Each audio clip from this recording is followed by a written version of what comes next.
Hi guys, my name is Nicolette Mashile. I am also known as the Financial Bunny. Welcome to the Financial Bunny TV. Today we're talking all things costs involved when you are deciding to actually build a property. Now, remember that none of my videos constitute as financial advice. If you are looking for financial advice, please speak to somebody who's certified and registered with the FSCA. So many of you might have seen me, I think last year, excited posting on Instagram that I got myself a good bargain because I went and bought a stand at Euphoria Golf Estate there in Mokopong in Limpopo. Beautiful time, beautiful moment, very proud moment. Yay! Nobody told me about all the costs that are involved in building, because you hear often people say, no, but building is cheaper than buying an established house. I don't know, guys. It probably is, but let me tell you, the process has been shock after shock after shock. And let me tell you, not a single grain of soil has even been touched on my stand as yet.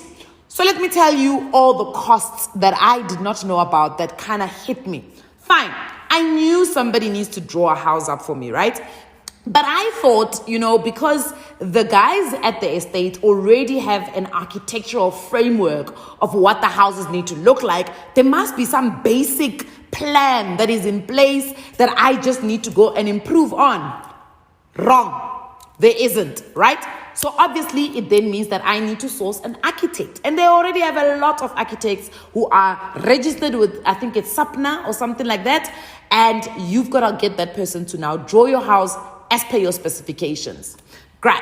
So that means that you are paying this person a certain amount of money to be able to do that. And it's not a small amount of money. Let me tell you, my architect even gave me, I think, over 120,000 rand in a discount because, I was shocked to my system, right? Okay, so you pay the architect. Luckily for me, we were paying it in phases. So as he finishes phase 1, we then pay phase 2, we then pay. Sharp, not a problem. Then he says to me, there is a homeowners association that you need to submit your plans to. So I submit. Oh, they also come with a fee. There's a fee that comes. And by the way, as this is happening, I am getting this place registered with the deeds office, right? So as I'm getting it registered, it means that there is a transfer cost that I need to pay, right? Because obviously for the property to be moved from the previous owner into my name, it needs to be transferred. Here's the thing. I didn't finance the amount for the land, so I bought it cash. But the problem is with that you don't anticipate is that the moment it gets registered in the deeds office, you are now liable to pay 1, levies, 2, municipal rates. So all of a sudden now, I'm now liable to pay levies to the Homeowners Association and municipality rates, okay? So those are the first 2 stand-in things that are going to be for a long term. Sharp. So we submit to the HOA. I pay my fee to submit to the HOA. They come back with their changes. Sharp, we're good. Then I get an email from my architect to say, hey, you need to hire an engineer to supervise this entire process, right? So from the plans to when we actually build, he needs to be the one who is giving oversight on your construction. Guess what? The engineer themselves have their own quotation. Okay, sharp. Says we now need to submit your plans to council. Whoopsie. There's also a cost that goes with paying for your plans to be approved by council. Guys, let me tell you, not a single foundation has been built. Not a young brick has been bought. Not even a tile. Not even a tap. Right? And by the way, you must know that right now, as I'm sitting here, it means that that stand is got weeds and grass and all of that. So I still need to prepare the stand for it to be ready to be developed on. So that's an additional cost. Over and above that, I need to now get a contractor who's going to sit with me with what is called a schedule or building schedule or a list of schedules or schedule something. And they need to now allocate a certain budget to building the actual house. So over and above all of those costs that I've already paid for, There's a huge cost of actually constructing the house. But guess what? Because you are building, because the stand is registered in your name, all of the water and electricity that is going to be on the stand is going to also come from your pocket. Guys, as I said, I have not started building. But all of these costs really hit me by surprise. And I'm sitting here and I'm asking myself the question, is building still better than buying an already purchased house? I did have a conversation, funny enough, with somebody, a very good friend of mine who said, Nick, who's also building. And he was like, no, you should have bought a building package. And then on the building package, you can add on the things that you want. And that makes it a little bit more cheaper. Granted, it could have taken away the architectural cost. It wouldn't have been that big.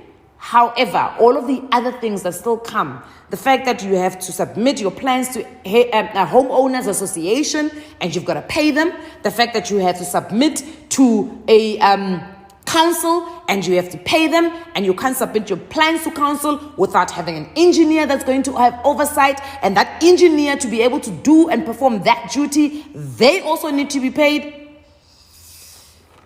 I don't even know what the lesson is in this video. I just want to let everybody know that if you are going to be building, you need to make sure that you have a full budget of your building, because it can go out of control. And when it goes out of control, the building process is going to be a sour process for you.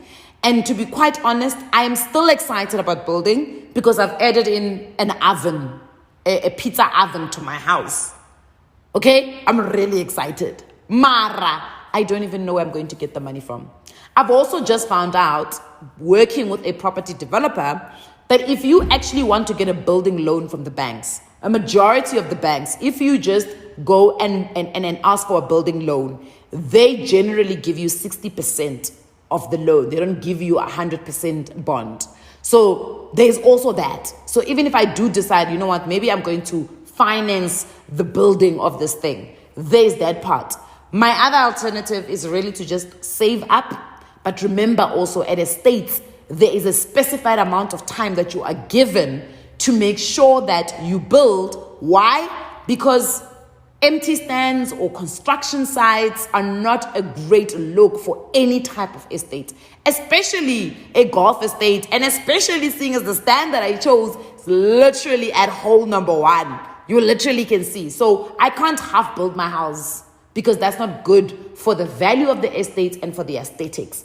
One positive thing that has really come out of this is that actually, when I bought the stand, I bought it at, it was very cheap. I think I bought my stand at 395,000 Rand, if I'm not mistaken. And it is a 1,020 square meter, I think. Yeah, 1,020 square meter stand. So very exciting, because it's a huge stand. I got it at a good price. But now those stands are going at, I think, double or triple the price that I actually bought it at. I will have to check. I may be wrong, but I know that the prices of those stands has actually gone up. So great catch, but not very well thought out in terms of, will I have enough money to actually build on that piece of land? Yeah. Welcome to South Africa. Mwah.